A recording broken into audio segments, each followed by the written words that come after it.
দান সৎকার করলে কখনো টাকা কমে যায় না। মনে রাখবেন, দান করলে কোনোদিনও টাকা কমে যায় না। আপনার দানের টাকা ঘুরে ফিরে আপনার কাছে আসবে।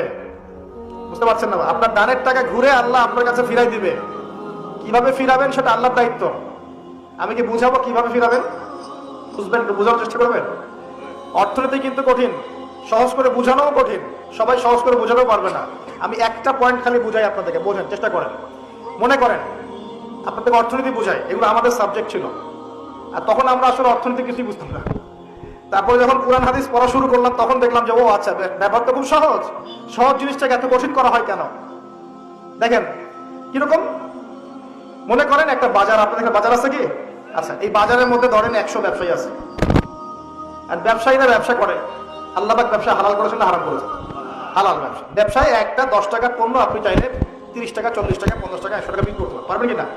পারবেন। মার্কেটের একটা ফিক্সড প্রাইস থাকে, মার্কেট প্রাইস, এটাকে বলে মার্কেট প্রাইস।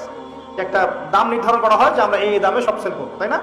আচ্ছা, ব্যবসায়ীরা ব্যবসা করছে, ব্যবসায় লাভও আছে, লসও আছে, ঝুঁকিও আছে। লাভ হতে পারে, লসও হতে পারে। এখন ব্যবসা করার সময় দেখা গেল যে এক ভাই লাভ করলো, আরেক ভাই লস করলো, এমনটা হয় কিনা?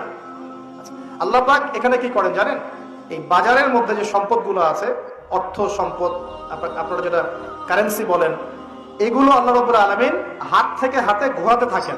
আজকে আপনার হাতে, কালকে তার হাতে, কালকে তার হাতে, পরশু আরেক ভাইয়ের হাতে। এই সম্পদ বাজারের মধ্যে ঘুরতে থাকে। বাজারটা হতে পারে সমাজ, হতে পারে রাষ্ট্র, হতে পারে বিশ্ব। ভালো করে বোঝেন, ছোট পরিসরে হতে পারে সমাজ, হতে পারে রাষ্ট্র বা বিশ্ব। আল্লাহ পাক সম্পদটা সার্কুলেট করেন, ঘোরাতে থাকেন। আজকে তার হাতে, কালকে তার হাতে, কালকে তার হাতে, এভাবে সম্পদ ঘুরতে থাকে। লাভ লসের রিস্ক আছে, কেউ লাভ করে, কেউ লস করে। এভাবে সম্পদ সার্কুলেট হতে হতে হতে আল্লাহ পাক যাকে ইচ্ছা ধনী বানান, যাকে ইচ্ছা গরিব বানান। কথা বুঝতে পারছেন? এটা হলো এই জায়গায় রিজিকটা নিয়ন্ত্রণ করেন সরাসরি আল্লাহ পাক।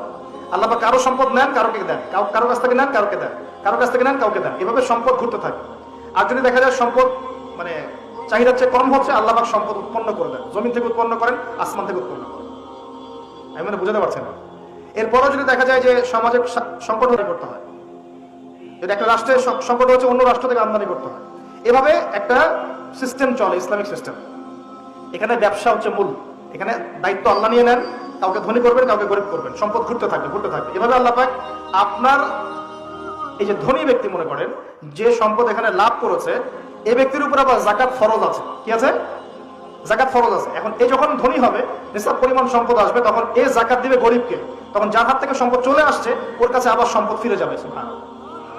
বুঝতে পারলেন কি কিভাবে সম্পদ আল্লাহ পাক ঘোরান? এর যাকাত ছাড়াও আছে সাদাকা। সাদাকা ছাড়া সাদাকাতুল ফিতর আছে, অনুদান আছে, এবং নরমালি আল্লাহ পাক কিন্তু সদকা করতে উৎসাহিত করে। এভাবে একটা ইকোনমিক সিস্টেম চলতে থাকে, ছোট বা বড় পরিসরে।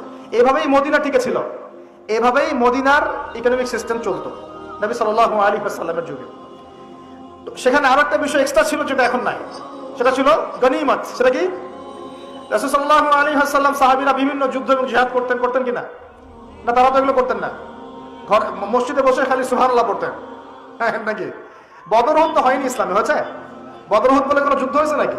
এগুলো বললে তো দেখা যাবে বাপরে বাপ, অবস্থা খারাপ। হ্যাঁ, জিহাদি বয়ান শুরু করে দিয়েছে। এগুলো কি ইতিহাসে আছে কি নাই?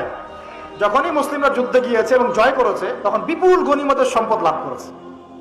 বুঝতে পারছি? গনিমত মানে ওই যে যাদের সাথে যুদ্ধ হচ্ছে, ওদের সব সম্পত্তি মুসলিমরা তখন পেয়ে যায়, কারণ ওগুলো ছেড়ে ওরা পালিয়ে যায়। এটা এর মধ্য দিয়ে মুসলিমরা ব্যাপক সচ্ছলতার মুখ দেখেছিল। খায়বারের যুদ্ধে জয়ের মধ্য দিয়ে মুসলিমরা প্রায় 1/3 সম্পদ পেয়েছিল আরবের মধ্যে। জাজিরাতুল আরবের 1/3 সম্পদ শুধু খায়বার যুদ্ধ জয়ের মধ্য দিয়ে লাভ করা হয়েছে। ওইটা তো নাই, এখন ক্লোজড। আমি ওগুলো বাদ দিয়ে এই সিস্টেমগুলোর কথা বললাম, সাদাকা, ব্যবসা ইত্যাদি। তার মানে ইসলামিক ইকোনমিক সিস্টেমের মধ্যে আল্লাহ পাক সম্পত্তি নিয়ন্ত্রণ করছেন এবং কাউকে ধনী বানাচ্ছেন, কাউকে গরিব করছেন। সম্পদ হাতে হাতে ঘুরছে। যে ধনী সে আবার যাকাত দিচ্ছে, তখন গরিবের কাছে ধনীর সম্পত্তি চলে আসছে। বুঝতে পারছেন কি ভাই কিছু? আচ্ছা, কঠিন হচ্ছে আলোচনা মনে হয়।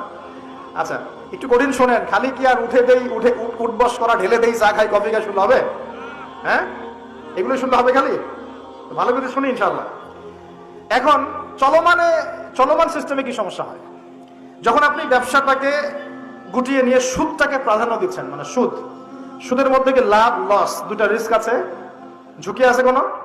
সুদে আপনি যখন খান, আপনি কি বলেন যে ঠিক আছে আমি 100 টাকা নিলাম, ব্যবসায় লাভ হলে আমি দিব 50%, লস হলে 50%। এটা তো সুদ না, এটা তো সুদ না।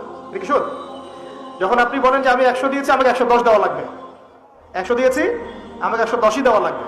আপনি তো লসের রিস্ক নিবেন না, নিবেন? সুদখোর কি লসের ঝুঁকি নিবে নাকি লাভের শর্তে টাকা দিবে?